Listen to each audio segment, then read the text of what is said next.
যে কাজ করবে আমার ভোট তাকে। এখন আবার বলছে যে সামনে তো ইলেকশন আসছে, এখন আবার ডেলি প্যাসেঞ্জারই শুরু হবে ইলেকশনের আগে কি কানে কানে শুধু একবার বলো তুমি যে আমার। কে বলছে? বিজেপি বলছে, বাংলার মানুষকে বলছে তো, বলছে ভালোবাসি ভালোবাসি।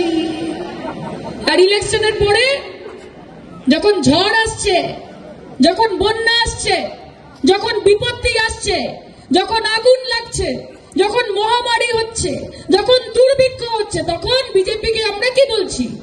বলছি কোথা কোথা খুঁজেছি তোমায়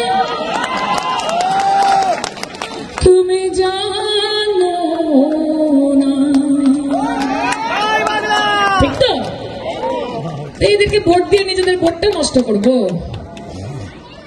এখন বলছে আমরা সরকারে এলে, আমরা যেদিন সরকারে আসবো সেই দিন আমরা মা বোনেদের হাতে ৩,০০০ টাকা করে দেব। এতদিন কে আটকে ছিল তোমাদের?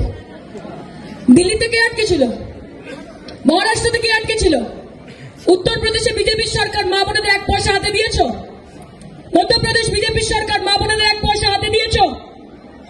বাংলায় এসে বড় বড় কথা।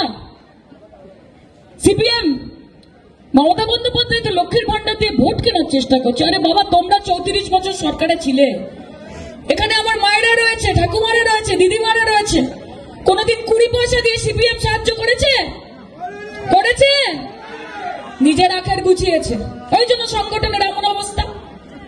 ৩৪ বছরের দণ্ড প্রতাপ সিপিএম এর তাবড় নেতা, তাদের নেতৃত্বকে মমতা বন্দ্যোপাধ্যায় এমন অবস্থা করেছে যে এখন সিপিএম এর লাল কাপড় ঝান্ডায় কম আর বিরিয়ানির হাড়িতে বেশি দেখা যায়।